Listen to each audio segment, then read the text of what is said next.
Buenas noches, bienvenidos a nuestros queridos Montaraces, otra vez junto a nuestra hoguera virtual.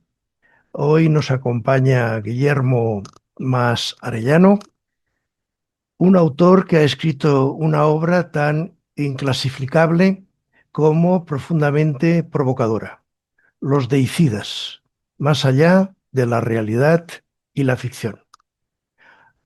Un libro que es un mapa del derrumbe espiritual de nuestro tiempo, una meditación sobre la muerte de Dios, una crítica despiadada a la tecnociencia, al capitalismo, a la pérdida del símbolo y al mismo tiempo un canto a la posibilidad del absoluto.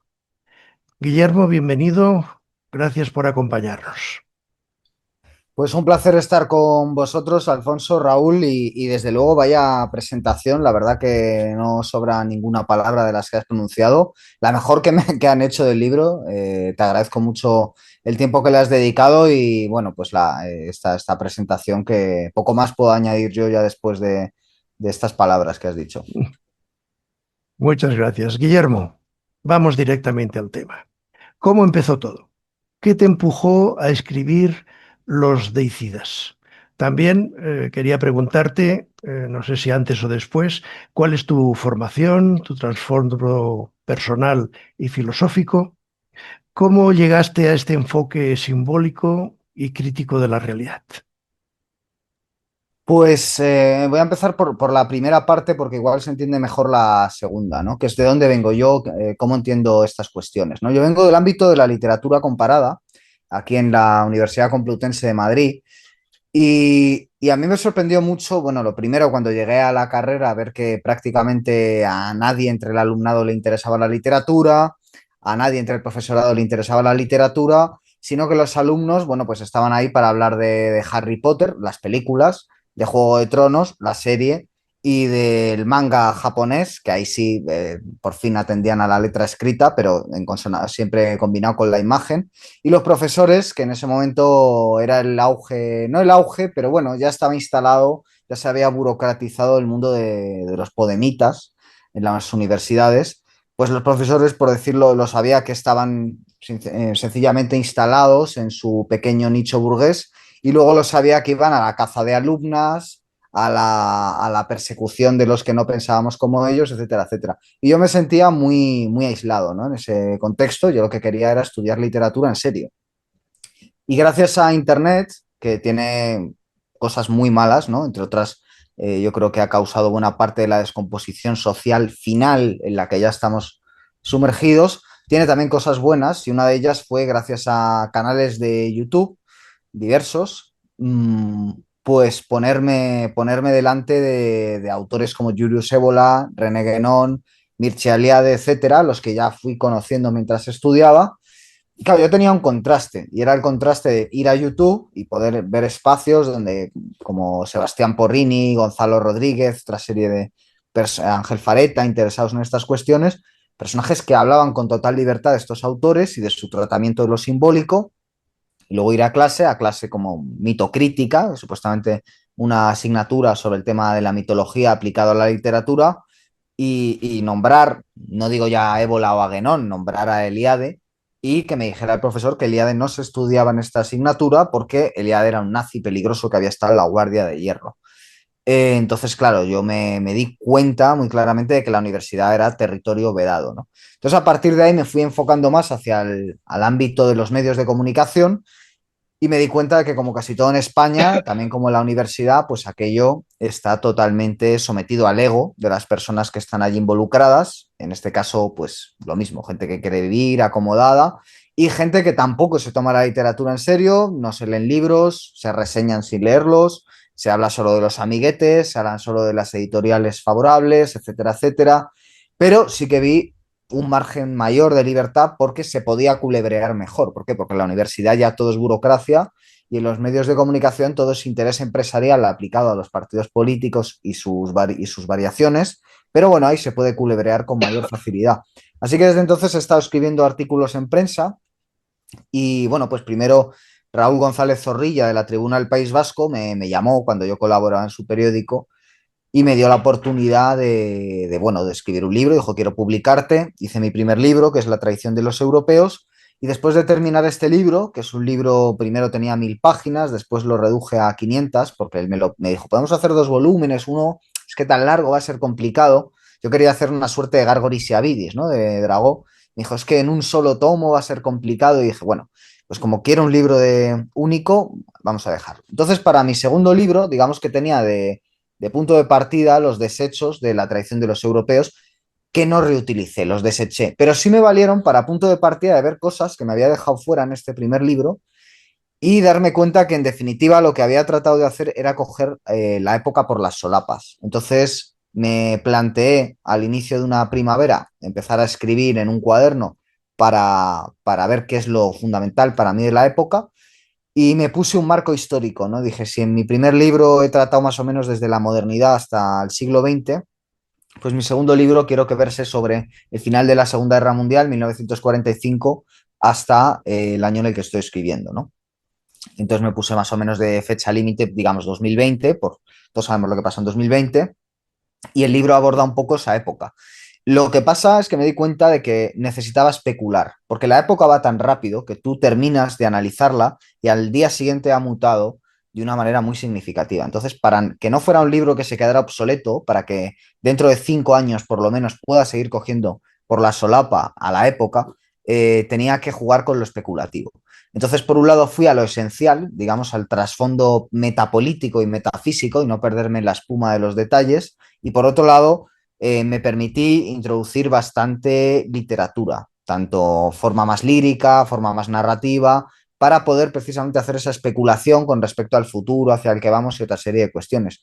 Y ese es un poco el resumen, es decir, el libro al final es una suma de todo eso, es una suma de yo, que soy el que escribe el libro, es una suma de todo el conjunto de la época, es la suma de muchas lecturas que de alguna forma u otra tocan esta esencia de la época, pero creo que sin llegar a contenerla del todo, y tratar de apuntarlo y sobre todo de hacer un libro abierto, porque a mí no me gustan estos libros académicos, sesudos, que quieren ya agotar el tema. Yo creo que realmente el tema de este libro es inagotable y lo que sí que quería era que cada lector de alguna forma pudiera formar el libro. Yo creo que los libros no se cierran hasta que los lectores los completan y quise tener eso en cuenta también al escribir el libro. Eso es algo muy interesante porque sí que es verdad, esto nosotros lo hablamos cuando estuvimos hablando, comentando la génesis del arte, que hablábamos sobre si el arte era objetivo o subjetivo, y tú defiendes la misma idea que defendíamos Cangrejo y yo, y es que es subjetivo. El autor sí que puedes explicar o que puedes hablar de una idea, pero el receptor de esa idea, que será, en tu caso será el lector, es el que le da un sentido u otro a la misma obra, que es lo que está diciendo tú ahora mismo. Sí, completamente. Es decir, yo creo que al final todo autor está siempre hablando de sí mismo, ¿no? Tengo un amigo que es terapeuta y es un terapeuta particular, es un poco patafísico, ¿no? Y entonces él le dice que tiene un cliente, o un, no sé cómo decirlo, que va a hablar de la guerra de Ucrania. Entonces se sienta, se tumba en el diván y ¡pum! Estalla la guerra de Ucrania, Rusia, tal, no sé qué, no sé cuántos. Él le escucha pacientemente y cuando lleva un rato le dice, y ahora póngalo en primera persona, ¿no? Entonces hace un silencio el otro y dice, bueno, pues mi mujer y tal, y no sé qué. Entonces creo que al final, muchas veces detrás de hablar de la época, de hablar de cuestiones muy sesudas, muy metafísicas y tal, también hay, y no le quita peso a lo otro, también hay siempre circunstancias biográficas, ¿no? Siempre se habla desde un punto de vista, aunque uno quiera superarlo, pero al final estás enclavado en ese punto de vista, ¿no? Y por eso cuando estudiamos a autores del pasado, estudiamos su contexto histórico, su biografía, la forma de pensar que había en la época, la forma de comprender el lenguaje que había en la época, las fuentes literarias del autor, que leyó, que le influyó, etcétera, etcétera. Y luego nos olvidamos de todo ello y vamos directamente a lo que te dice la obra. o antes, primero has leído la obra y luego vas a esto, ¿no? Para entenderla mejor y la relees. Pero creo que si hacemos eso es porque cuando nos sentamos a escribir también sabemos que estamos escribiendo con nuestro propio marco incluido en la obra, ¿no? Bien, yo quería empezar por el título y, bueno, y por el principio del libro, los deicidas. Guillermo, ¿qué significa ser un deicida hoy en día? Pues ser un deicida para mí es sencillamente haber nacido de un tiempo a esta parte, ¿no? Haber nacido, creo que todos los que estamos en esta conversación somos deicidas, hemos nacido con esa condición, ¿no? De alguna forma es nuestro pecado original, es nuestra culpa, ¿no? En cierto sentido, hemos nacido en un mundo que ya se ha despojado de la tradición, se ha despojado de lo sacro y se ha despojado de una lectura simbólica y por lo tanto estamos arrojados a un mundo material de desecho de residuo, donde el principal residuo, más allá de lo social, más allá de lo físico, de la ciudad, de etcétera, lo que queramos, el primer y último residuo es humano. Por eso quería poner el énfasis en el término deicida, que hace referencia a los seres humanos, a los que han matado a Dios, según aquella famosa historieta que cuenta Nietzsche de Dios ha muerto, nosotros lo hemos matado, que nunca significa del todo que Dios no exista, ¿no? Habría que decir, bueno, a ver, ¿de qué Dios estamos hablando? Cada místico habla de un Dios, no es lo mismo el Dios de San Juan de la Cruz que el Dios de Maestro Eckhart, no es el mismo Dios el de que habla Nietzsche que el que pueda hablar otro filósofo, Martin Heidegger, cuando dice solo un Dios puede salvarnos, cada uno aquí habla de un Dios, pero en cualquier caso nosotros ya nacemos con la muerte de Dios, ¿no? Entonces ahora citabas el principio del libro y el libro tiene un inicio un poco ritual. Lo primero que hay en el libro es un recuerdo mío personal, uno de mis primeros recuerdos de infancia, y desde luego el primer recuerdo que a mí me pone en contacto con el mundo histórico, que es el 11 de septiembre de 2001, que yo recuerdo estar de vacaciones con mis padres en la playa, en la zona de Alicante, donde solíamos veranear, y en un chalet que ellos alquilaban. Y recuerdo perfectamente que volvían de hacer la compra, estaban colocando todo lo que habían comprado en la cocina y yo estaba solo ante el televisor, cortaron la emisión de lo que se estaba emitiendo en ese momento y pusieron las imágenes en directo del 11 de septiembre de 2001. Y aquello para mí supone, sin que yo me diera cuenta, por supuesto, la entrada en ese mundo de deicidas. Es decir, eso solo puede pasar en una época concreta, por la televisión, por los aviones, por un montón de cuestiones, y sin comprender bien qué está pasando ahí, tengo ese recuerdo, ¿no? Entonces el inicio del libro es ese recuerdo cruzado con otro recuerdo, que es un recuerdo mío de años después, volviendo de dejar a mi novia de la universidad, había roto con ella, y justo en ese momento empieza a hablarse de decretar un estado de alarma, justamente mientras yo volvía, ¿no? Entonces, de alguna forma, ambos recuerdos se cruzan, se para el tiempo horizontal y se instala un tiempo vertical, que es salir de justo de un momento histórico muy crucial, salir de ese momento y darme cuenta de que algo mayor está teniendo en cuenta, que es un ritual. Estamos asistiendo a un ritual. Cuando me llega ese mensaje al teléfono, confinamiento, y cuando veo en televisión el impacto, me doy cuenta, sin saberlo, en ninguno de los dos momentos, que estoy asistiendo a un ritual, ¿no? Y de alguna forma sentía que tenía que empezar por ahí, tenía que empezar diciendo yo y tenía que decir yo en esos dos momentos para desnudarme también de alguna forma al lector y decir, bueno, esto es lo que me lleva a mí. El querer entender qué significan estos dos momentos en toda su profundidad, desde muchos puntos de vista, es el inicio de este libro, ¿no? Muy, muy interesante. Yo ahora te iba a hacer una pregunta que completo pues, con una curiosa vivencia por la diferencia de edad. Y es el mismo impacto del 11S que comentas tú, es el que yo recibí con el asesinato de Kennedy. Y estamos hablando de que entonces solo habría radio y prensa escrita. Por ello, ahora viene la pregunta que te quería formular. Vivimos, o sea, tú criticas con dureza, creo, el progreso, el racionalismo, el cientificismo. ¿Vivimos bajo una nueva religión, la tecnociencia? Bueno, yo diría que la tecnociencia es parte de esa nueva religión, pero la religión en el fondo y en la forma siempre es mágica. Es decir, al final la tecnociencia tiene una vertiente mágica desde el principio, ¿no? Podríamos decir que ese mundo racionalista, que efectivamente critico, y critico no porque crea que haya que volver a una época, a un irracionalismo romántico o a una exaltación de lo primitivo, en absoluto. Es decir, yo el racionalismo creo que es algo de lo que Occidente puede sentirse orgulloso en muchos aspectos y nosotros utilizamos lo racional constantemente, ¿no? Es decir, por ejemplo, cuando un señor o una señora nos dicen que son lo contrario, que son una señora o son un señor, ¿no? Desdeñando toda biología, desdeñando toda genética, obviamente les vamos a refutar, o sea, si a mí me exige que le llame de cierta forma y yo no cedo a su delirio, igual que si mi amigo Juan Ramón, me lo estoy inventando, me pide que le llame Napoleón, porque se considera Napoleón, pues yo voy a utilizar argumentos racionales bueno, para no darle la razón, porque creo que no se le hace ningún bien, ¿no? Entonces, por supuesto, el racionalismo tiene puntos positivos, ¿no? Pero creo que efectivamente se ha enseñoreado a la razón, ya desde la Revolución Francesa. Recordemos que se vacían los altares en Notre Dame mismamente y se genera un culto, literalmente, un altar a la diosa razón, ¿no? Obviamente eso no es el final del recorrido, es decir, como digo, hay un componente mágico detrás. Figuras como Isaac Newton, como Leibniz, como Descartes, tantas otras, que son los grandes popes del racionalismo. Todas ellas tenían un componente importante esotérico, eran miembros de sociedades rosacruces, estudiaban alquimia, por ejemplo, Newton, la parte más intensa y densa de su obra es alquímica, digamos, la parte física es un complemento. En el caso de Descartes o de Leibniz son reconocidos, sobre todo en el caso de Descartes está muy estudiado, que era un autor rosacruz y podríamos seguir, ¿no? Es decir, que el racionalismo juega un papel también, como tantas cosas que se ponen en los altares acaban siendo sacrificadas, igual que la propia técnica, es decir, la tecnociencia, tal y como la conocemos nosotros, es una tecnociencia que ha nacido en un paradigma particular donde ya se parte de punto de partida, se parten de una serie de presupuestos que van hacia una serie de usos de esa misma tecnociencia, que son los que conducen a ese desmoronamiento del mundo actual y a ese sacrificio del humano, ¿no? Igual que al principio de la modernidad el humanismo puso lo humano en el centro, nosotros ahora con lo transhumano estamos viendo cómo lo humano va a ser sacrificado en aras de qué, en aras de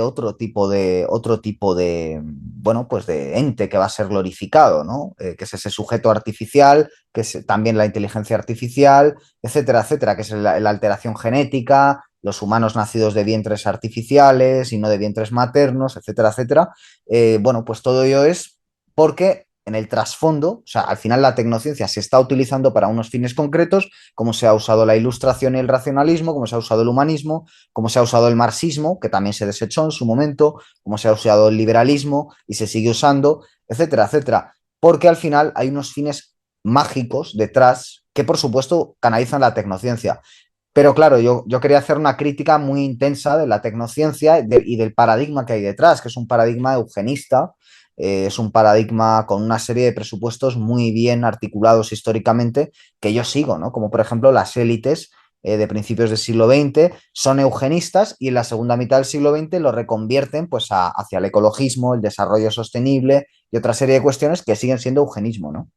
Y si miramos al mapa racial de Europa, y este es un tema muy polémico, pues al final la única forma de que yo entiendo racionalmente lo que se está haciendo es por puro eugenismo, es decir, gente que tiene unas nociones muy férreas sobre el concepto de raza, puramente racionalistas, que vienen de una concepción científica positivista del siglo XIX y más concretamente francesa, que luego se expande en Estados Unidos y en Alemania, pero que a partir de esos presupuestos han desarticulado Europa, precisamente con un mapa racial que ellos plantean de antemano y que después aplican y que hoy pues tenemos en las calles, ¿no?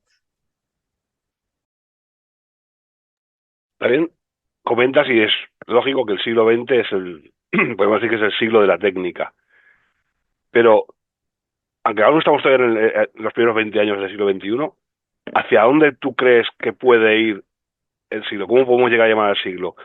No vamos a ser no vamos a tener tal esperanza de decir no va a ser un siglo espiritual, pero ¿hacia dónde crees que puede ir?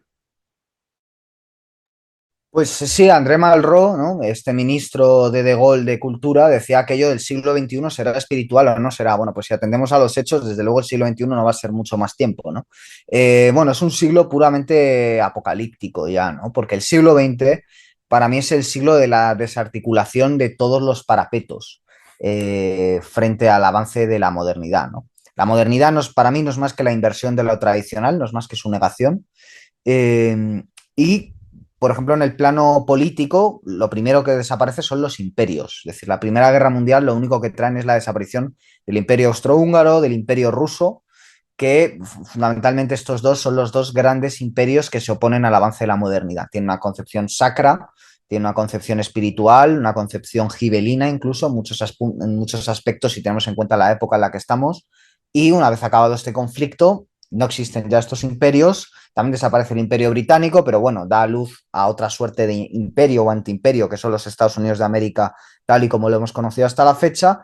Y estos actores pues van jugando papeles que es ya no queda nadie frente a esta modernidad imperante, no queda otro proyecto dentro de la modernidad fuerte a nivel geopolítico, ¿no? Tenemos, por ejemplo, ahora a Alexander Dugin, que es uno de los autores con los que dialogo en el libro, que hablan de la cuarta teoría política, etcétera, etcétera, pero yo creo que, aunque como teoría es muy interesante, yo no veo muchas Daseins aquí en el siglo XXI, ¿no? Entonces, precisamente Heidegger, que es el autor tan importante para Dugin, Heidegger es uno de los tantos autores que ponen el acento en la técnica, ¿no? Jacques Ellul, Gunther Anders, Georg Junger, que es el hermano de Ernest Junger y tantos otros, el propio Ernest Junger, René Guénon, ponen el acento muy claramente en la técnica porque una vez desaparecido estas realidades políticas, casi catejón, podríamos decir bíblico, que se enfrentan al avance de la modernidad a nivel político, lo siguiente que queda son guerras civiles internas. Es decir, una vez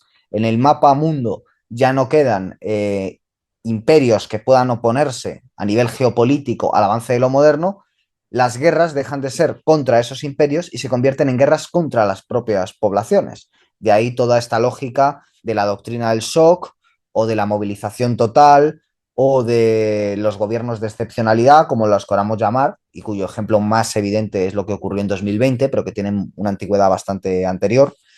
Y de aquí la masacre, sobre todo, que la guerra moderna, ya empezando por la Segunda Guerra Mundial, también en la primera, ¿no? Con los bombardeos de París, pero sobre todo en la segunda, con los bombardeos en Alemania, que el de Dresde, con los bombardeos en Japón, etcétera, es con el lanzamiento de las bombas atómicas también en Japón, es una guerra contra población civil.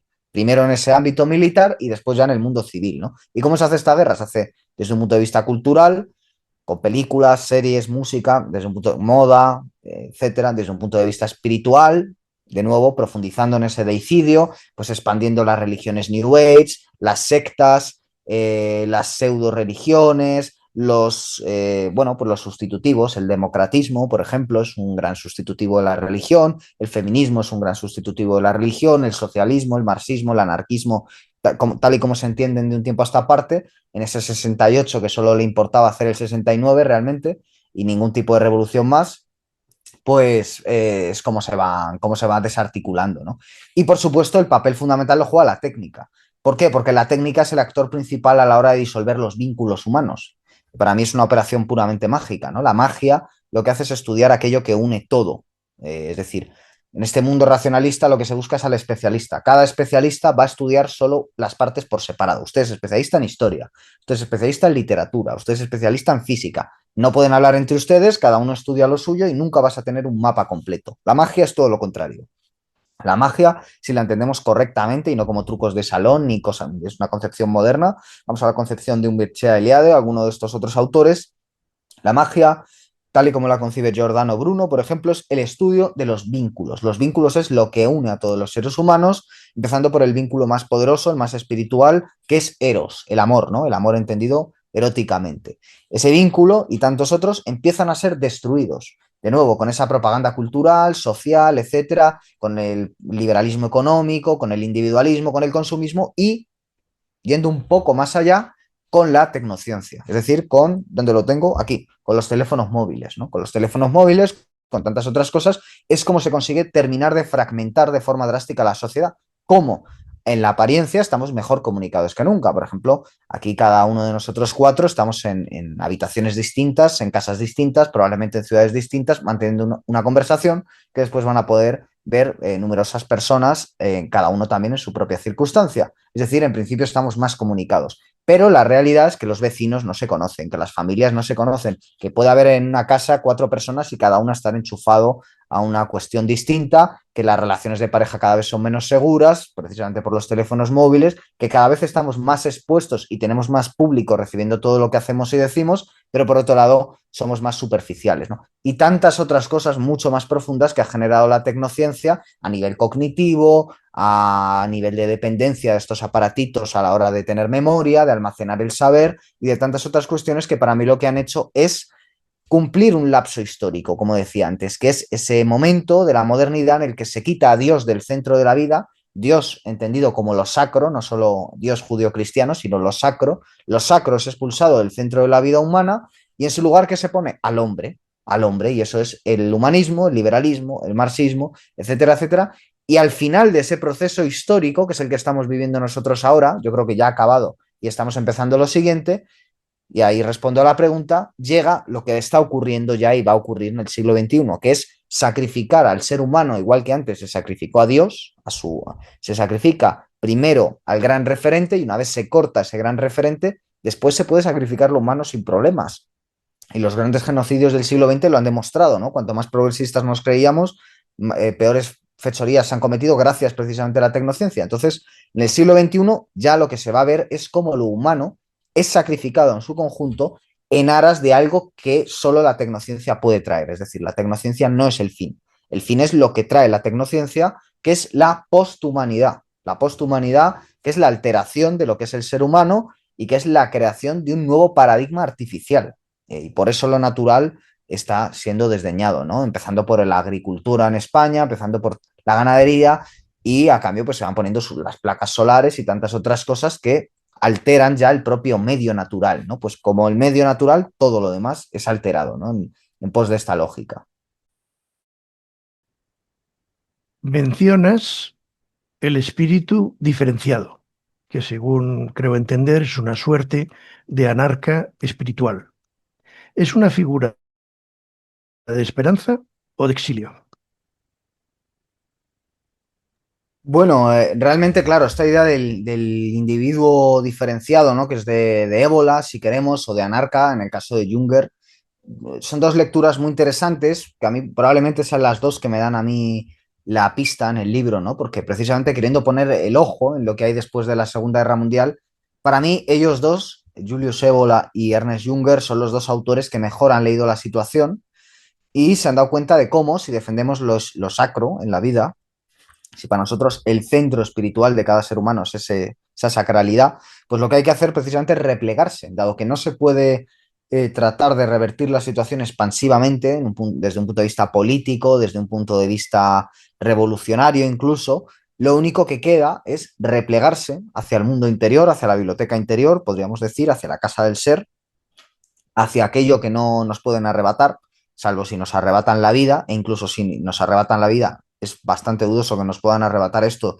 si nosotros no lo permitimos, y que a partir de ahí empecemos un perfeccionamiento, ¿no? Entonces, ¿es un exilio? Sí, es un exilio interior, por lo dicho, es decir, porque una vez uno se reconoce como deicida, uno ya, en el momento en que tú te haces consciente de que tienes esa condición de deicida, al mismo tiempo dejas de serlo, ¿no? Esa es la paradoja. O empiezas a dejar de serlo, aunque te lleve toda la vida hacerlo de manera efectiva, ¿no? Pero ya, en principio, ya has dejado de serlo solo por darte cuenta, porque eso ya muestra un espíritu crítico respecto a esta condición heredada que te ha sido dada y que tú ya en el momento de darte cuenta ya estás rechazando, ¿no? En cierta medida. Entonces es un exilio, pero también es una esperanza.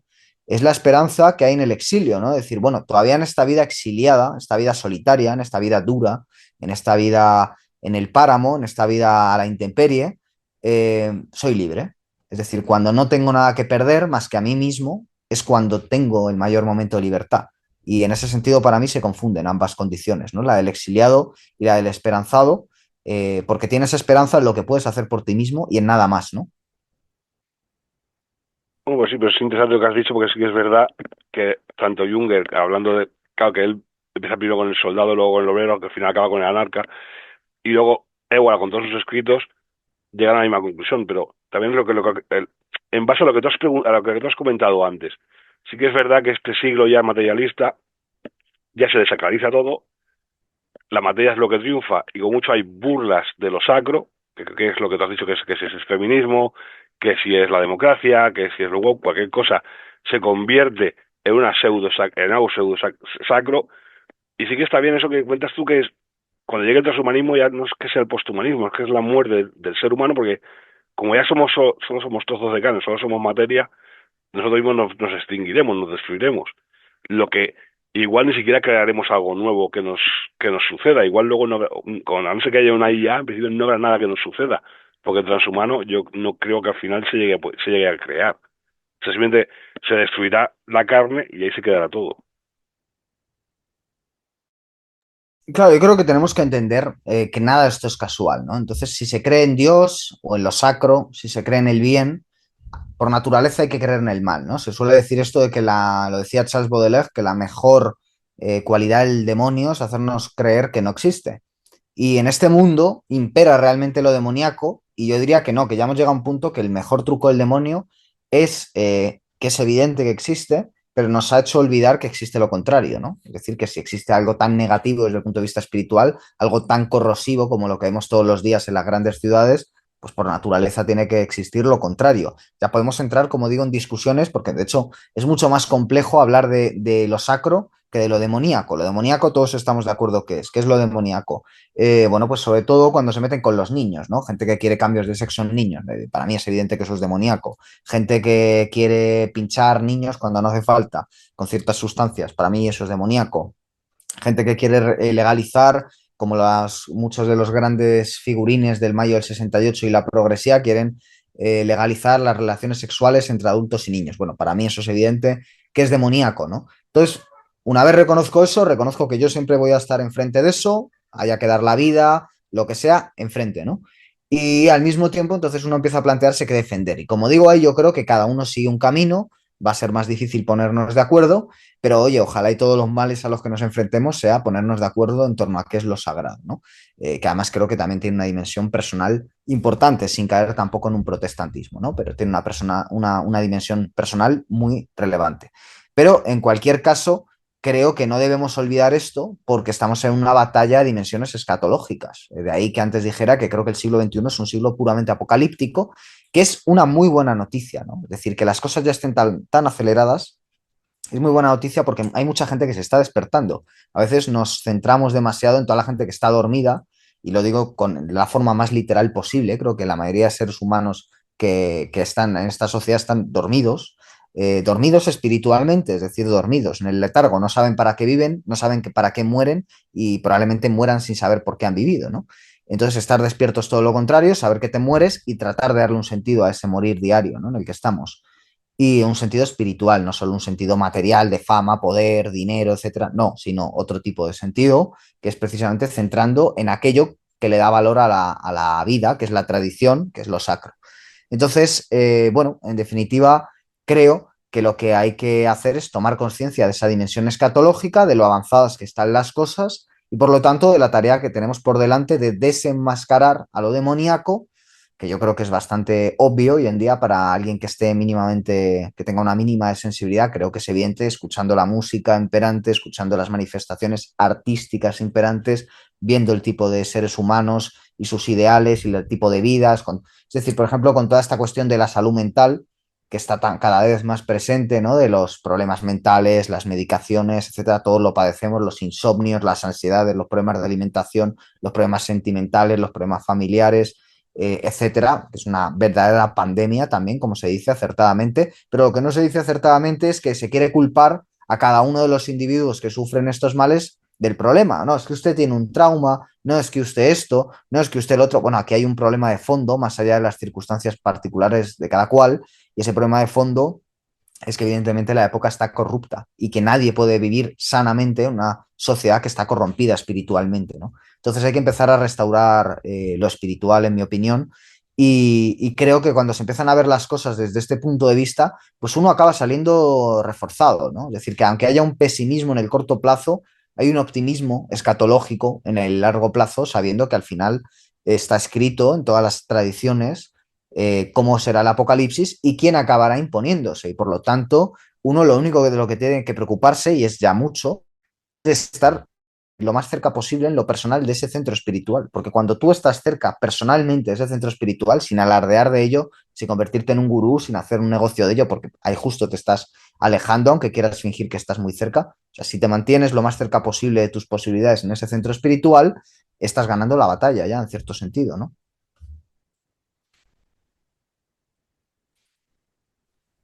En el libro aparecen figuras arquetípicas. Ahora has estado hablando de Lucifer, Caín, Jesús.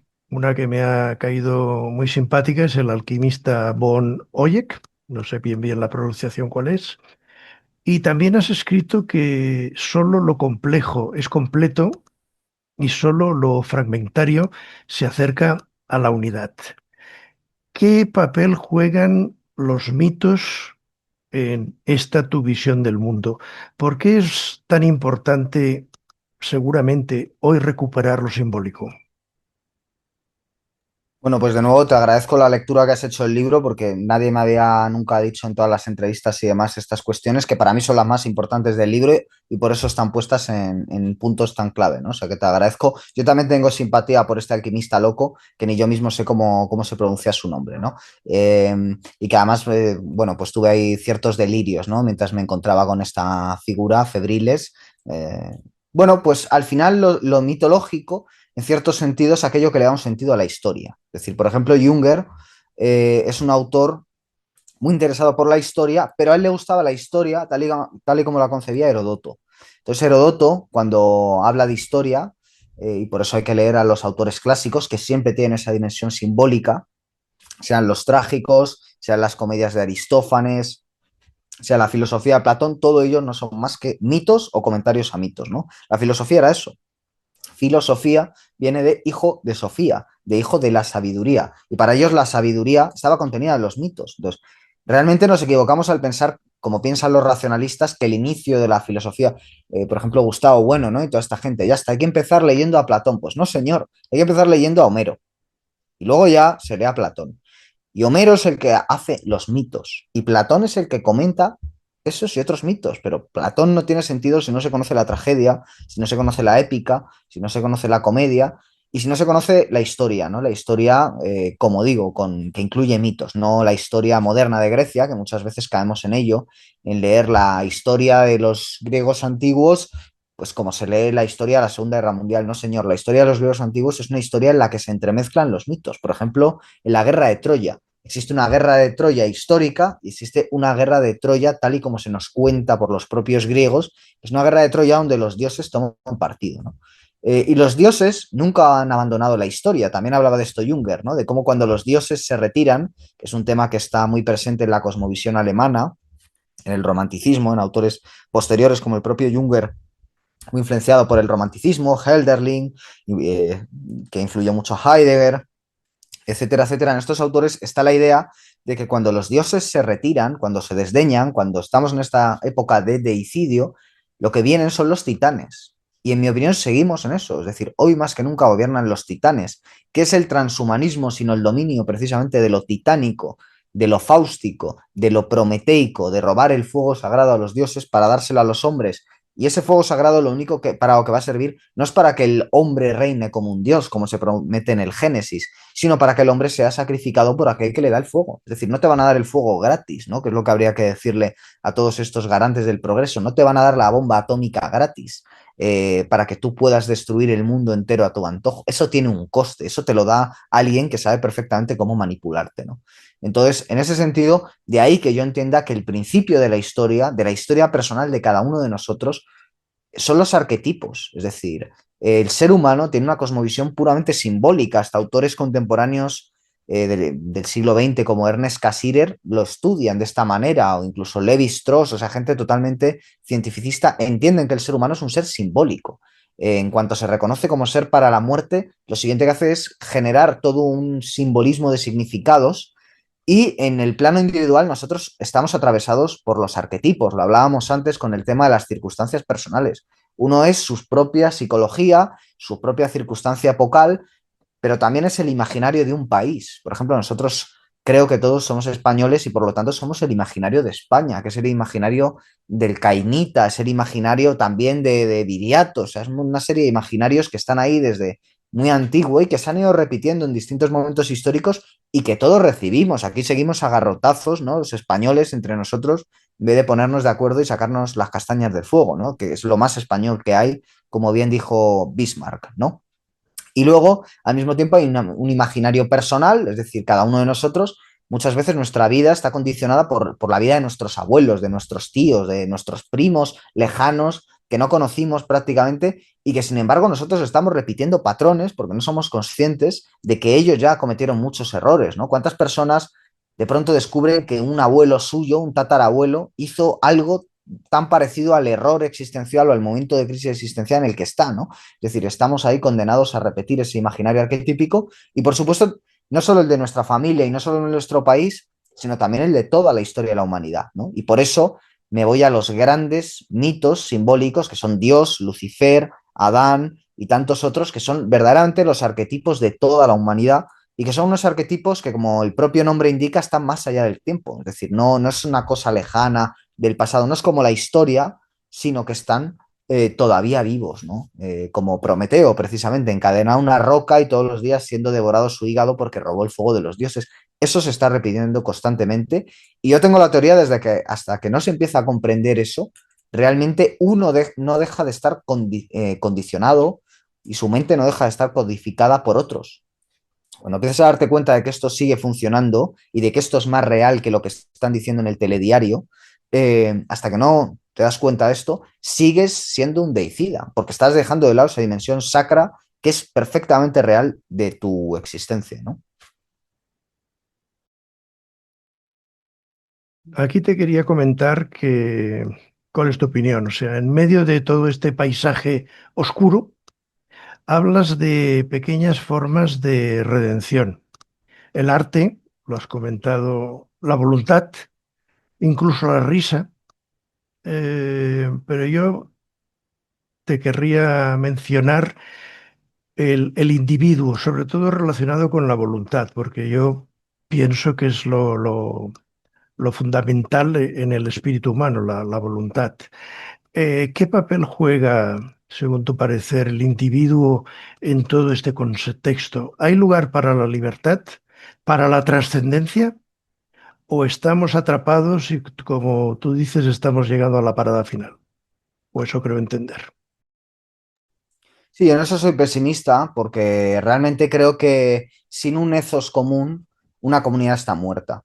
Y sin una comunidad sólida, un individuo puede hacer bien poco. Es decir, realmente la libertad individual tan vendida por el liberalismo, por el consumismo, por el capitalismo, es bastante irreal, ¿no? Es decir, no tiene libertad para escoger la marca de sus zapatillas, el color de su camiseta y a dónde se va este verano de vacaciones, ¿no? Cada vez tenemos menos libertad además, porque nuestras capacidades económicas se están viendo fuertemente mermadas, cosa que hace unas décadas no ocurría. Entonces, sí era más asequible esta idea de la libertad, ¿no? Y además, las drogas de diseño, las relaciones abiertas, el divorcio, el aborto, etcétera, dieron a entender que el individuo, bueno, era casi un dios, ¿no? Y realmente mucha gente de clase media ha vivido durante décadas mucho mejor que la mayoría de monarcas de la antigüedad desde el punto de vista material, por supuesto.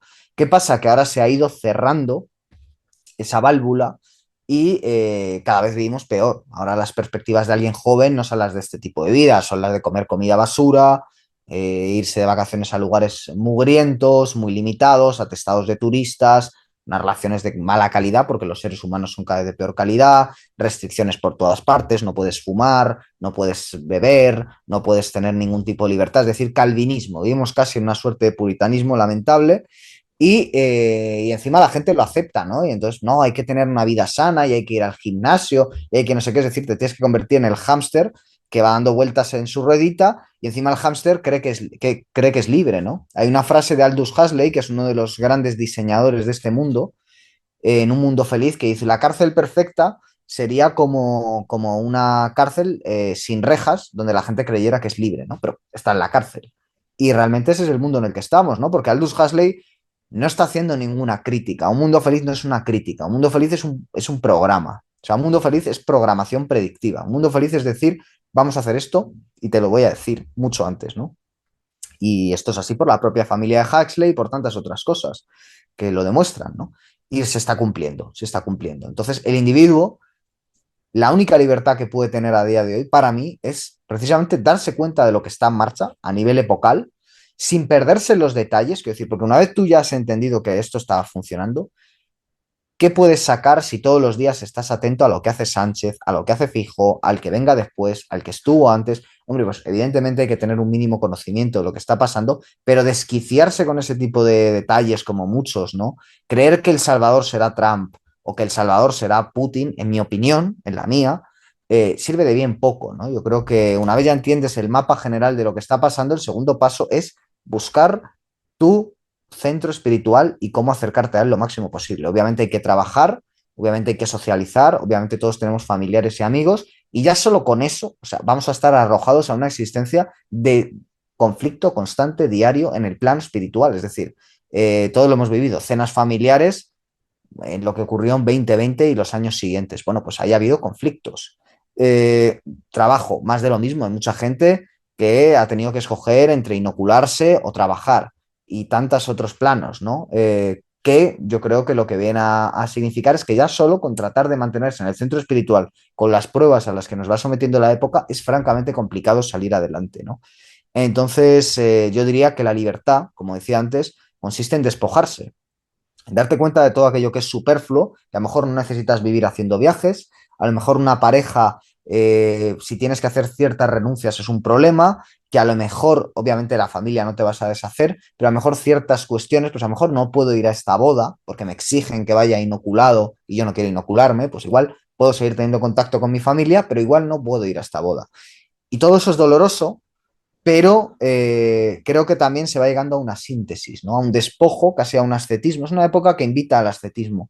Y obviamente eso también encaja en el plan de las élites, que quiere que nos contentemos cada vez con menos, que no tengamos nada y seamos felices. Y por eso se promueve tanto el budismo New Age y tantas cosas que sirven, el estoicismo adulterado, ¿no? Todo eso sirve para meterle a la gente en la cabeza que no tengas propiedades y vas a ser muy feliz, ¿no? No se trata de eso, se trata de vivir como cada uno quiera, pero en lo esencial, encontrar ese centro espiritual, aferrarte a él y no necesitar nada más. No significa que no se tenga nada más, pero no necesitarlo, es decir, no perder la cabeza por ello. Es decir, pues se puede tener un coche o una moto al que uno le tenga mucho gusto, o sea, mucho cariño, o una biblioteca o un lo que sea, un tocadiscos, pero uno sabe que eso no es el centro espiritual. Sabe que no, que además son estas cosas que he mencionado son relativamente baratas, te compras el coche, es una inversión, ya lo tienes. Los libros son baratos, aunque cada vez más caros. La música, pues tienes ya tus discos, ¿para qué quieres más?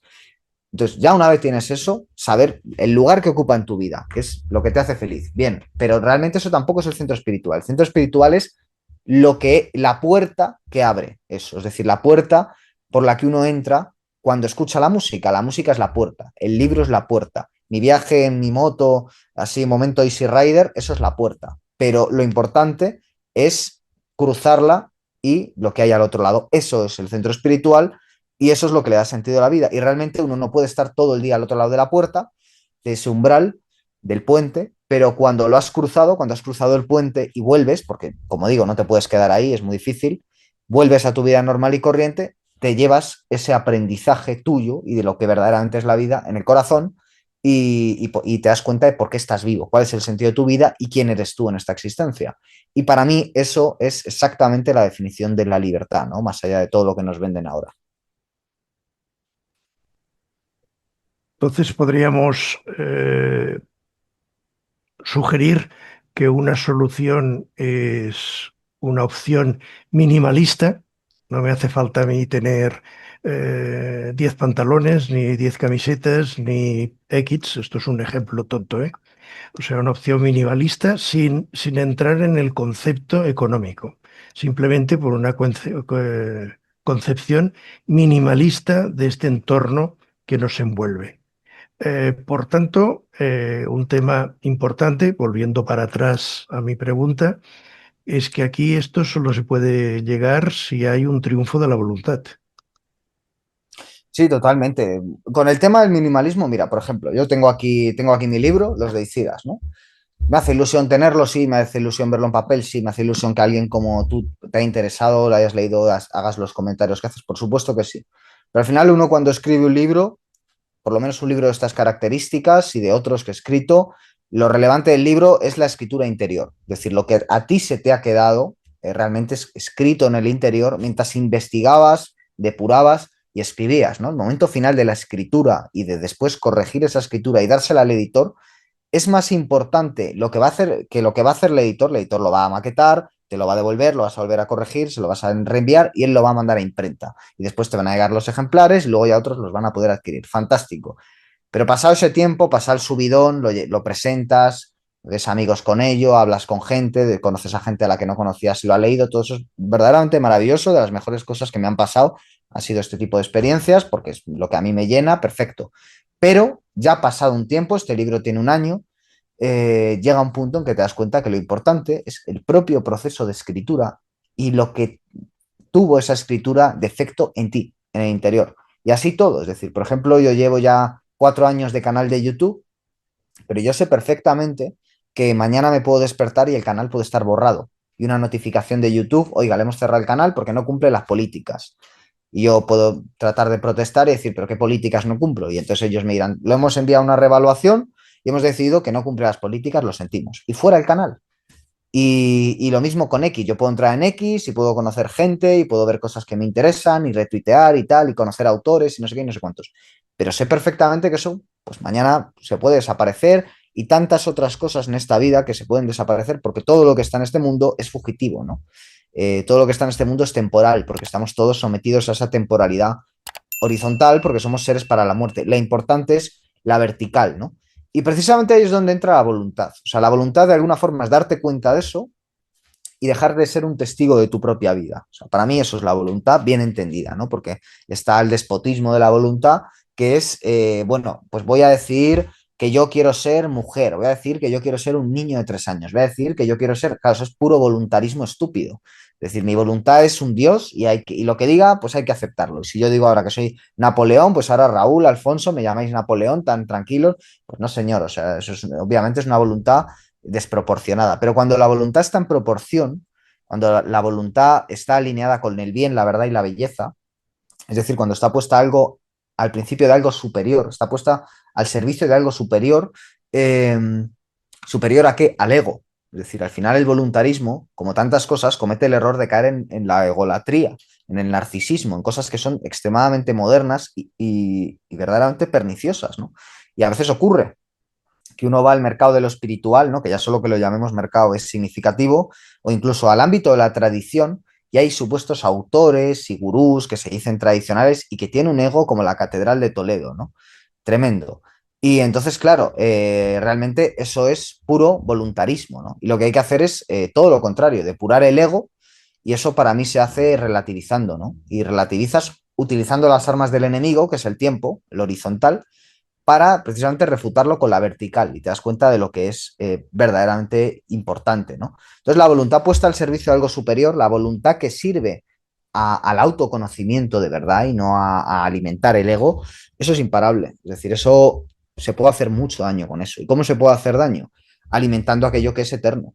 Como el bien, la verdad o la belleza, que son eternas. Es decir, eso no va a pasar. ¿Se puede destruir Notre Dame como la han destruido? Sí, claro, la han quemado, y eso está destruido. Pero aún así, la belleza eterna de Notre Dame seguirá resonando en los corazones de los hombres cuando todas las obras de mierda del mundo moderno, el Empire State Building y otras basuras, pues hayan desaparecido, ¿no? Y nadie sepa qué demonios eran. Alfonso, eso sí, mira, una crítica que te hago yo, Alfonso. No hay que ser minimalista, hay que ser avaricioso y quererlo todo. No, pero a ver, te digo, el minimalismo es otro invento de mierda para que tengas menos cosas y encima seas tonto y lo quieras todo. Lo importante es que tú tengas mucho, tengas poco, no te importe desprenderte de ello. Porque al final somos seres finitos y al final a todos nos va a llegar la muerte. Y, no te lo vas- y lo que tengas aquí no te lo vas a llevar. O sea, es igual si que tengas 1.000 euros o 1.000.000 de euros. Se van a quedar aquí y se va a quedar otra gente. Entonces, lo que tengas, tenlo, pero que no te importe perderlo. Que lo importante que sea que lo tengas contigo, que seas tú. El resto de cosas al final pasan por aquí. Sí, totalmente, vamos, yo efectivamente no saldré vivo de este mundo, ¿no? Y no he venido aquí para quedarnos. Entonces, todo lo que sea, todo el que se quiera llevar objetos materiales no se lo va a llevar. Lo que sí te vas a llevar, para los que creemos que hay vida después de la muerte, o por lo menos no cerramos la posibilidad, bueno, lo que sí te vas a llevar es esa escritura interior, es decir, el impacto, y es un impacto, es una impresión literalmente que hayan tenido todas tus obras en este mundo en lo que tú eres, ¿no? Y ese lo que tú eres se refleja más cuando te despojas que cuando te adornas, ¿no? No por las cosas en sí, es decir, yo me encantaría ser un escritor del siglo XVIII aristocrático en un castillo, ¿no? O sea, sería mi sueño, ojalá y tener un castillo como Jan Potosky y otros muchos escritores a los que admiro, y no le vería ningún problema, ¿no? Los aristócratas eran personas perfectamente espirituales contra la leyenda negra que hay contra muchos de ellos y tenían grandes lujos, ¿no? Y obviamente eso también es lo bello. Lo bello es beber un buen vino, lo bello es comer una buena carne y no ir al McDonald's y comer basura y beber Coca-Cola, ¿no? Eso no es bello, desde luego. Pero si toca porque aprieta, pues no beber Coca-Cola, pero beber agua de grifo y comer unas pechugas del Mercadona, pues igual ahí sí que toca ir a lo fundamental. Depende de cómo apriete la época y de las posibilidades que tenga cada uno, ¿no? Y también de la época. A veces uno está más alto, uno está más bajo. Y lo importante es que estés donde estés, en cada momento o en la vida en general, ¿no? Al final lo importante es esa escritura interior.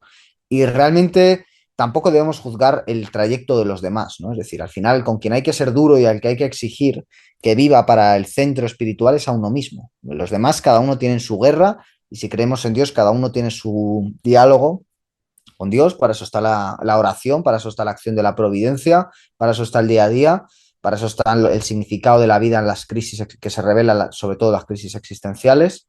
Pero uno debe ser, sobre todo, exigente con uno mismo, ¿no? Yo nunca le voy a pedir a nadie: deja tus pertenencias, vuélvete una anacoreta, etcétera, etcétera, porque yo no creo que eso sea necesario. O sea, creo que puede favorecer en un momento dado, pero no creo que per se sea necesario, ni creo que, por ejemplo, el vagabundo que está aquí al lado de mi casa esté bien, solo por ser vagabundo. No, o sea, creo que le sienta mal estar en la calle, creo que le sienta mal no tener propiedades, y creo que obviamente yo he visto cómo en los últimos meses y años ha ido enloqueciendo progresivamente porque nadie le ayuda, porque no le dan respuestas y porque la calle y no tener nada es muy duro, ¿no?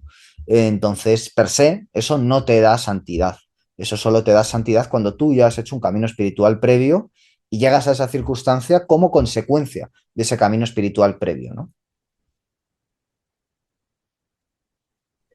Quería comentarte que, bueno, me ha llamado la atención porque mencionas lugares como Sintra y luego esta figura de la que he quedado prendado, que es Emanuel von Oyek.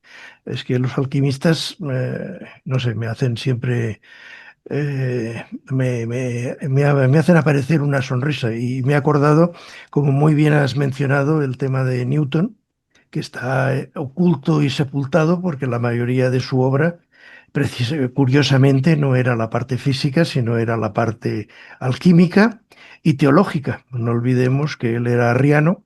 Ese es el motivo de que nunca hablase en el Parlamento inglés, porque en aquel momento la mayoría de las conversaciones o de las intervenciones que había en el Parlamento eran de carácter teológico y aunque estaban ya en la época anglicana, pues también te podían cortar el cuello.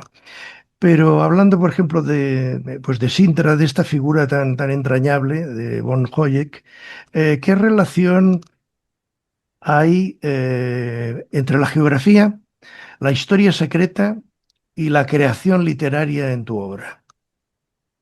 Bueno, de nuevo una pregunta que no me habían hecho hasta ahora y que agradezco profundamente. La verdad que me voy más que contento de esta entrevista porque efectivamente Sintra es clave, ¿no? Sintra es clave. Yo me voy a Sintra ya con el libro bastante terminado y es un viaje iniciático. Iniciático porque el propio pozo que hay en la quinta de la Regaleira en Sintra, pues ya es de por sí iniciático. Es una construcción del siglo XIX que obviamente tiene un sustrato histórico anterior mucho más antiguo, de una zona que está dedicada de culto a la luna, ¿no? La luna tiene una importancia esotérica importante. Yo soy de Madrid. Aquí mismo en Madrid uno va por la calle de la Luna, precisamente, y ve una inscripción en el suelo de una placa con el tránsito de la luna, ¿no? Y eso está en el suelo de Madrid grabado y viene a demostrar que Madrid es una ciudad esotérica.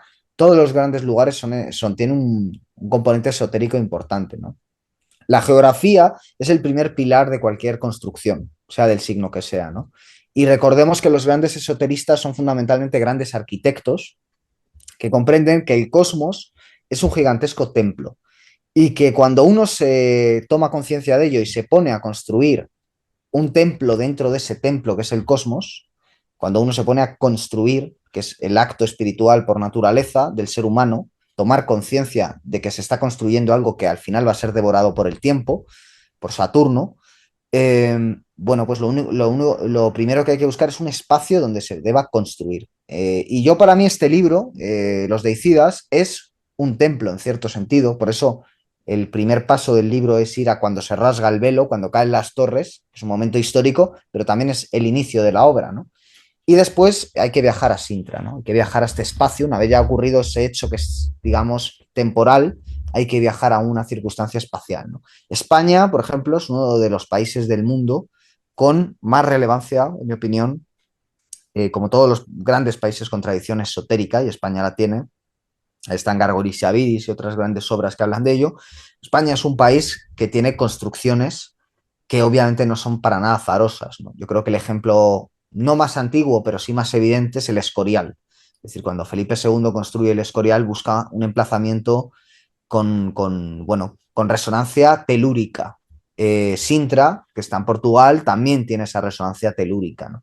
Lo siguiente que hace Felipe II es generar una construcción, el no, por supuesto, los arquitectos involucrados, con resonancias cabalísticas. Bueno, Sintra también tiene, por ejemplo, todo tipo de resonancias. Como digo, lo más célebre es el pozo, que es un pozo que, fíjate cómo se lo hacen bajar al turista, que es de arriba abajo. Es decir, al turista se le mete la contrainiciación, porque realmente como hay que subir el pozo es de abajo arriba, que yo probé esta vez que estuve en Sintra a hacerlo, cuando ya bajé abajo, probé a subir arriba y no me dejaron salir, me dijeron que tenía que volver a bajar, con lo cual me forzaron a la contrainiciación. Pero es muy significativo, porque realmente esa es la lógica del turista. El turista puede viajar, pero no es un viajero. Al turista se le obliga siempre a esta lógica contrainiciática, ¿no? Y en el caso de Sintra es evidente. Y abajo lo que hay pues son unos túneles subterráneos que tienen mucho que ver con la luna, para que entre la luna en determinados ciclos lunares y bueno, pues lo que hicieran allí ya os lo podéis imaginar, ¿no? Y por supuesto después están las personas, ¿no? Los santos o los maestros espirituales, depende cómo las queramos llamar, que son los que ya cuando el templo está formado en el sitio adecuado y con las proporciones adecuadas, son los que hacen que la obra artística resuene, son los artistas. Es decir, cuando uno hace un Stradivarius, pues es verdaderamente el objeto en sí ya es una obra de arte, pero tiene que llegar el intérprete para tocar la sinfonía que otro ha hecho, ¿no? ¿Y cuál es esa sinfonía? Bueno, la sinfonía es el contenido esotérico, ¿no? ¿Y cuál es la sinfonía de Manuel von Hoyek? Bueno, Sintra es un lugar muy especial, pues por ejemplo, para personajes como Lord Byron, como Esa de Queiroz, un gran escritor portugués que escribió un libro que se llamaba Crimen en la carretera de Sintra, que fue un bestseller en la época, y tantas otras cuestiones, ¿no? Pero Emanuel von Hoyek es un tipo alquimista que quiere descubrir la teoría del todo, que realmente es cómo se llama el deicidio en términos científicos, ¿no? Es decir, querer suplantar al propio Dios entendiéndolo todo. Antes hablábamos de la magia es tener esa visión panorámica, pero el mago puede ser mago de distintas formas. Se puede ser mago del sendero de la mano derecha, magia blanca, o magia del sendero de la mano izquierda, magia negra. Y ahí es un poco la voluntad, ¿no? Lo que marca la diferencia. Es decir, cuando tú sometes tu voluntad a un principio superior, como decíamos, eso es lo que se suele llamar magia blanca. En cambio, cuando tú sometes todo a tu voluntad, eso es lo que se suele llamar magia negra. Y de alguna forma la ciencia moderna, tal y como yo la entiendo, por ese componente fáustico, por ese componente prometeico, desde mi punto de vista es puramente magia negra, ¿no? Por esta misma razón. Y Emanuel von Hayek, queriendo buscar la teoría del todo, eh, es fruto de esa magia negra y al mismo tiempo participa de esa magia negra. Y lo hace, pues como tantos otros personajes, teniendo una visión alquímica, esotérica y al mismo tiempo una visión científica. ¿Y cómo es la cosa? Que cuando él descubre esa teoría del todo, una teoría del todo que nosotros no conocemos, lo hace renunciando a la vista exterior. Él tiene que perder la vista, tiene que perder su ojo para, cegándose, adquirir la visión interior. Entonces él ya cuando renuncia a que esa teoría del todo pase por tener un dominio del mundo exterior, pierde el ojo interior, tiene una visión espiritual, y ahí es cuando realmente adquiere conocimiento. ¿Y cómo es la cuestión? Que cuando él adquiere conocimiento, y es un poco lo que viene a mostrar su biografía, cuando él adquiere conocimiento, él muere, por supuesto, y muere llevándose, entre comillas, a la tumba su secreto. Nunca es revelado qué es lo que él conoce cuando le llega esta visión interior que le da supuestamente la teoría del todo, pero sí se sabe que hay una serie de discípulos, o por lo menos personas que se dicen discípulos de él hasta nuestros días, hay noticia de discípulos de él hasta nuestros días, que, bueno, pues dicen tener este secreto y que peregrinan puntualmente a Sintra para realizar allí, cuando no está abierto de cara al público, sus iniciaciones, ¿no? Sobre esto pues hay mucha especulación, y como anécdota final contaré que Roman Polanski, que es uno de los directores más esotéricos y más imbuidos en misterio y más interesado por los rituales de la historia del cine, Roman Polanski adaptó una novela de Arturo Pérez Reverte en una película que él llamó La Novena Puerta, una película abiertamente esotérica, donde además aparece la mujer del propio Polanski, Emmanuel Signoret, creo que se llama, haciendo el papel de Lucifer o de Lilith, como queramos llamarlo, y hay una parte de la película con Johnny Depp de protagonista que sucede en Sintra, ¿no? Y me parece que no es nada casual que decida hacer ese desvío Roman Polanski e irse a grabar a Sintra, y es verdad que él graba verdaderamente en Sintra varias escenas de la película, no por casualidad. Yo invito a quien no haya ido a Sintra y nos esté escuchando a hacerlo. Si quiere llevarse mi libro, pues bienvenido sea, y si no, que se lleve alguno de los otros que he citado, y que se deje llevar, que intente subir el pozo al revés, como lo hice yo y como lo hacen también después otros personajes que van saliendo a lo largo del libro, y bueno, pues ya verá cómo algo en su interior, si tiene una sensibilidad, desde luego, resuena de forma muy profunda, ¿no? Muy bien, perfecto. Bueno, ya estamos llegando seguramente a más de una hora de conversación muy, muy agradable. Y entonces me gustaría dar un poco de luz a este pozo que has comentado, no el de Sintra, ¿eh? Eh, ¿Qué le dirías a alguien que escucha esta conversación en nuestra hoguera virtual y siente vértigo, pero también una sed de verdad? Y entonces apunto un aspecto que tú mencionas y es la risa. ¿Me puedes ampliar un poco este concepto tuyo de la risa? Sí, no sé si os acordáis de la película del Día de la Bestia, ¿no? De Alex de la Iglesia con Santiago Segura. ¿Os acordáis que esa película es escatológica? Es una película que en un momento dado juega con una duda, ¿no? Y es la duda de si los protagonistas realmente están viviendo lo que aparece en la película, o si, como se han tomado un tripi cuando quieren hacer una invocación, pues todo está siendo un delirio, ¿no? Y recordaréis que al final de la película acaban, ese sacerdote, ese gurú, acaban en el Parque del Retiro como mendigos dando de comer a las palomas, ¿no? Y entonces dice, joder, esta gente no sabe que hemos salvado el mundo, ¿no? Y pues sí, es verdad que no lo saben. Entonces, claro, te queda la duda de verdad han salvado el mundo, es decir, son verdaderos santos, o no, son locos, ¿no?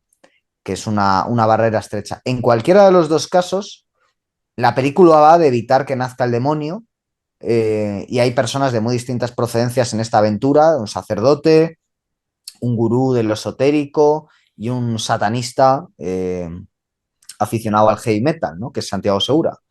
Y este aficionado al heavy metal, no sé si recordáis que hacia el final de la película, cuando en las Torres Kio aparece el demonio, él se enfrenta al demonio y el demonio lo mata. Y justo cuando lo va a matar, Santiago Segura se ríe en su cara y le escupe, ¿no? Y yo viendo eso digo, joder, que esto es lo más tradicional que hay, ¿no? Es decir, o sea, el demonio te está matando, pero tú te ríes de él en su cara y le escupes, ¿no? Y eso es un acto de voluntad, es un acto de libertad, ¿no?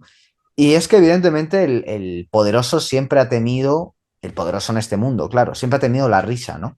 A mí me hace gracia esta conversación del nombre de la rosa entre el personaje de Sean Connery en la película, que se llama Guillermo de Baskerville, y el personaje del abad, que es Jorge del Burgo, que discuten sobre la risa, que Jesús nunca se ríe en los evangelios, que la risa es demoníaca, etcétera, etcétera.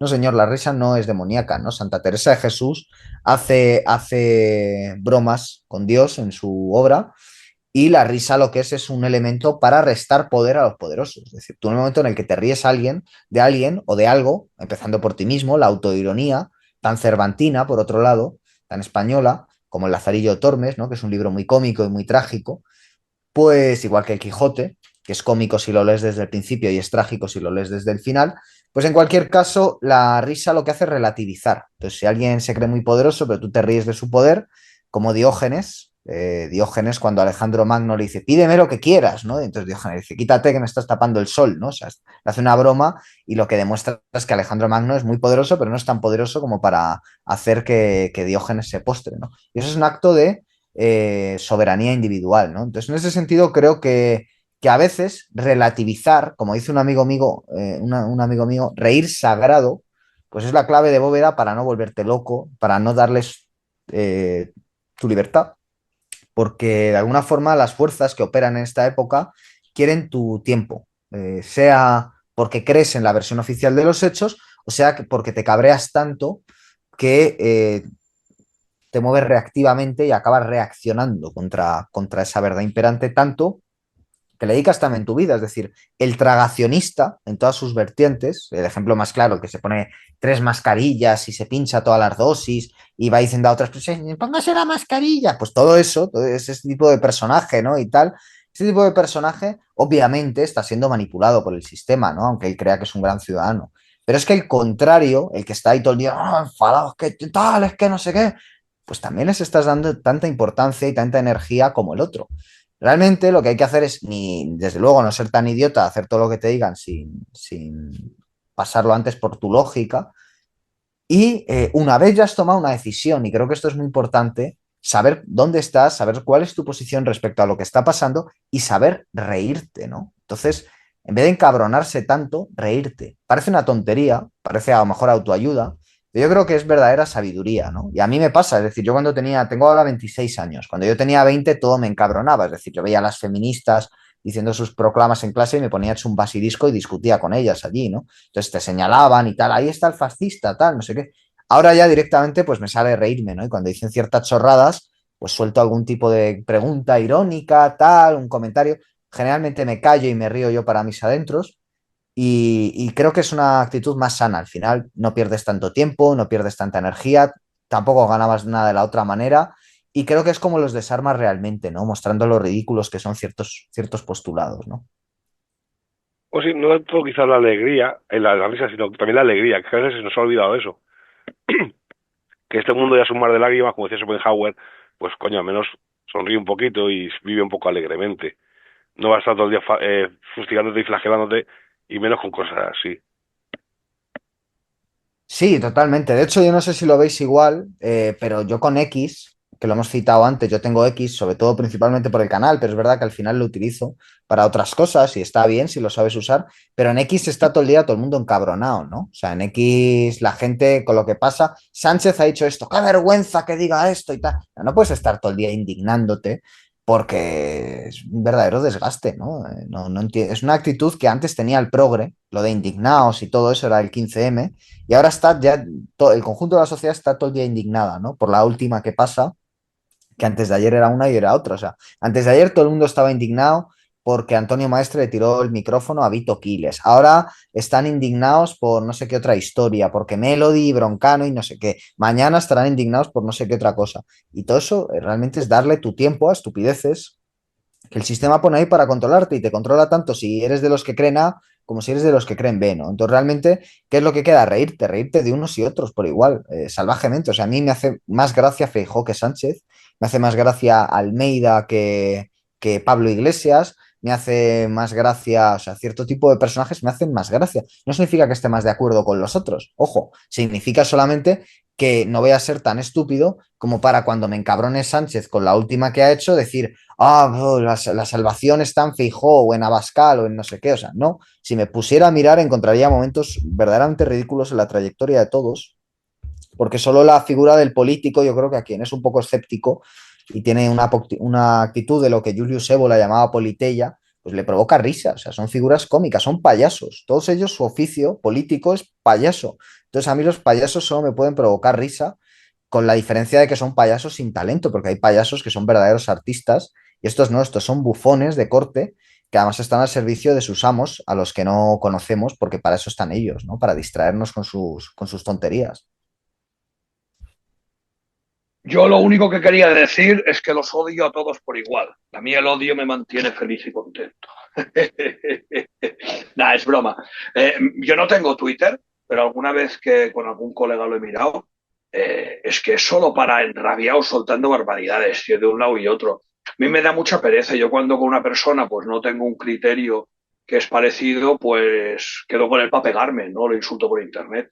Entonces, pues la vida ya no me interesa mucho. Lo que te quería pedir es una cosa, a modo de orientaciones, como hizo Ébola, que hizo un resumen para dar un poco de esperanza, ¿no? También y unas orientaciones de vida a los demás. Ahora cuando Alfonso te ha preguntado, pensaba que iba a ir por ahí y ya hacía rato que le estaba dando vueltas.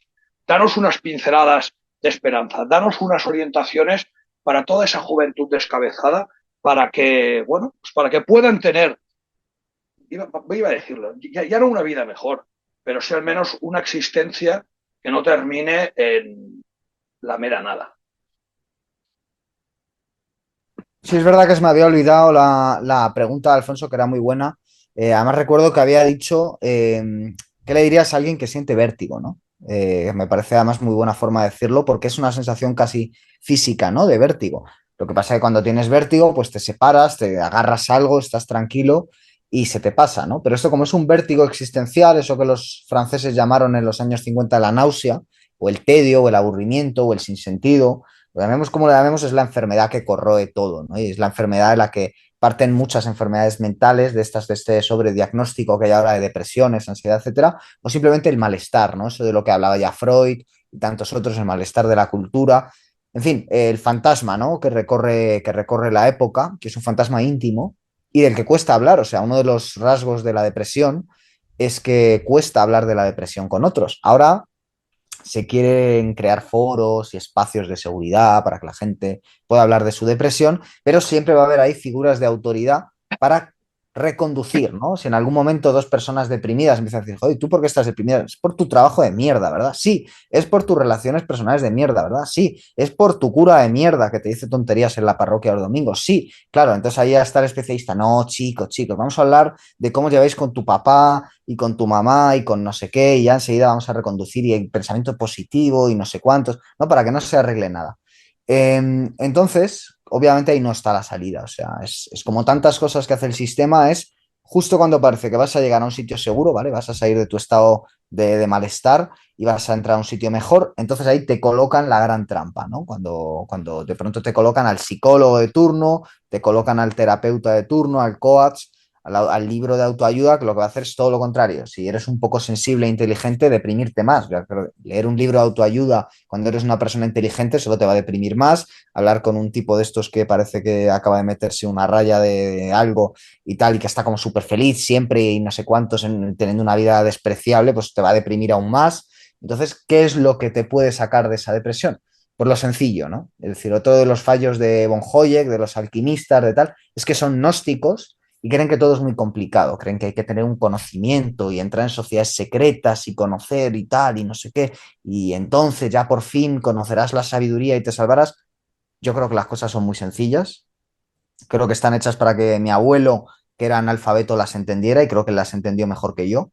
Y si vamos más atrás en el tiempo más, o sea, mis antepasados estaban mucho mejor plantados en el mundo que yo, y yo lo que estoy es tratando de parecerme a ellos en la medida de lo posible, que es bastante poco porque soy muy inútil, ¿no? Y ellos eran bastante más prácticos y están mejor en el mundo que yo. Entonces yo lo que me he dicho a mí mismo y por lo tanto lo único que soy capaz de recomendar, porque además creo que vale para muchos, es aprender de los árboles, que siempre digo que es para mí la imagen arquetípica de la belleza, y de los pájaros, que para mí es la muestra hasta la fecha de los animales que mejor sobrevuelan el Kali Yuga, ¿no? No en vano los místicos sufís hablaban del lenguaje de los pájaros, ¿no? Para referirse a lo sagrado. Y yo ayer, por ejemplo, mismamente, ayer que era domingo, 1 de junio, estuve en un banco en el templo de Devot, más o menos durante una hora, con una señorita sentada al lado y los dos en silencio, salvo algunos pequeños comentarios que pudimos hacer, contemplando lo que teníamos delante, que era una puesta de sol, más o menos a las 8 o 9, los árboles y los pájaros. Y luego, obviamente, sí, todo el ruido de Kali Yuga que nos envolvía, de turistas, tal, no sé qué. Pero fue una ocasión perfecta y he tenido varias en los últimos meses para abstraerme de todo el material humano residual a mi alrededor y centrarme puramente en lo que me interesaba. Entonces yo veía perros, había perros perfectamente sanos, había perros corrompidos, porque creo que una de las cosas que hacemos también los humanos enfermos es enfermar a los animales, ¿no? Y a veces mimándolos excesivamente hacemos que ellos también pierdan su naturaleza, como ya hemos hecho nosotros, y eso creo que en una gran ciudad se ve mucho con los perros o con los gatos, aunque los gatos tienen más carácter, ¿no? Pero en cambio los pájaros todavía quedan intactos a esa injerencia humana y yo los veo cantar y los veo que no les falta nunca alimento, saben llegar a él y siempre pues con su preocupación de alzar el vuelo, etcétera, y a mí me transmite mucha paz. Entonces yo mi impresión, me pasó por ejemplo el día del apagón, decidí irme a un lugar tranquilo, donde daba el sol, era un día espléndido de sol, donde había árboles, donde había pájaros, no había seres humanos, y estuve la mar de tranquilo. Y si en algún momento algo de vértigo hubiera podido prender en mí, lo desactivó esa compañía tan excelsa, ¿no? Entonces mi recomendación es esa, el que pueda, porque tiene el campo cerca, pues que se vaya directamente allí y el que tenga un parque cerca, pues que busque un rato, que pueden ser 10 15 minutos al día, en mi opinión, para hacer una meditación. Es decir, a veces se nos recomienda hacer yoga, se nos recomienda hacer mindfulness o como lo llamen ahora, se nos recomienda hacer no sé qué respiraciones, no sé cuántas historias, hacer el saludo al sol y tal. Perfecto, o sea, yo sé que eso hay una parte de ello que tiene un trasfondo espiritual y hay una parte que tiene un trasfondo New Age y casi de yuppie, ¿no? Para hacerte más eficiente.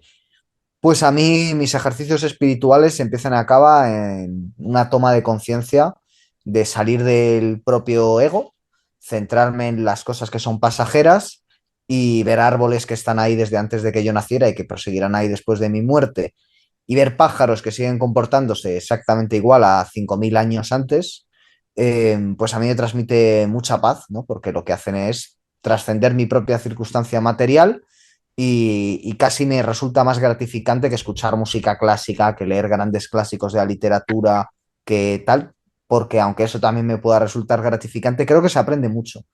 Y yo más que una recomendación digo lo que a mí me sirve, que es que yo ahora mismo, más allá de mis lecturas, de lo que estoy escribiendo, de mis proyectos, de mis amistades, de mis relaciones personales, etcétera, estoy en el proceso de ir tratando de profundizar en esa paz, en esa contemplación, en cierto sentido, del vacío, de ese meditatio morti, de la muerte que encuentro en esos momentos.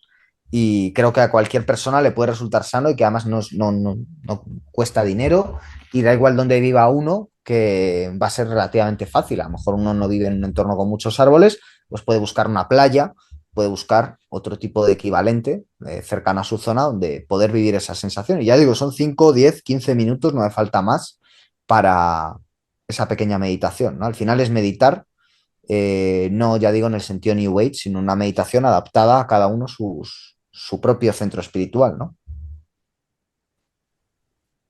Muy bien, pues yo por mi parte agradecerte eh, tu presencia y tu participación. Yo creo que tu obra no deja indiferente y nos interpela desde lo más profundo. A todos los que nos escuchen, si sienten algo que se mueve dentro al oír estas palabras, no teman, quizás están despertando. Y recordad, donde todo camina hacia la muerte, el único acto subversivo es seguir apostando por la vida. Nada, yo solamente quería daros las gracias a Raúl, por supuesto al señor Cangrejo, que es como ya el nombre es lo más parecido al señor Lobo de Pulp Fiction, ¿no? Que tenemos aquí por estos lares, y por supuesto a Alfonso por la invitación, por la lectura del libro. La verdad es que han sido las mejores preguntas que me han hecho con el libro. Ha tenido que tardar un año una entrevista así con preguntas tan buenas, pero oye, merece la pena. Así que muchas gracias por la lectura. Espero no haberme enrollado mucho. Y nada más, que de verdad que muy agradecidos a los tres y para mí es un honor formar parte de este canal porque llevo muchos años escuchándolo, tengo amigos que han salido en él y son esos bastiones de resistencia que, oye, cuando te llaman, pues dices, bueno, primero no sé si voy a estar a la altura y segundo, la verdad pues es una satisfacción personal poder formar parte, aunque sea con un granito de arena, de este gran canal. Así que muchas gracias por la invitación. El del Alfonso era cojonudo, tío, ¿sabes? No sé qué decir, ahora me ha acojonado. Yo te digo, Alfonso, cuando estabas acabando, digo, ¡guau! Pero qué final, tío, pero qué final. Esto es como cuando acaba una película y luego dejas un añadido y la escena final, esa extra, es una mierda. Yo soy la escena final extra de mierda, tío, no puedo decir nada. ¿Qué voy a decir? No puedo decir nada.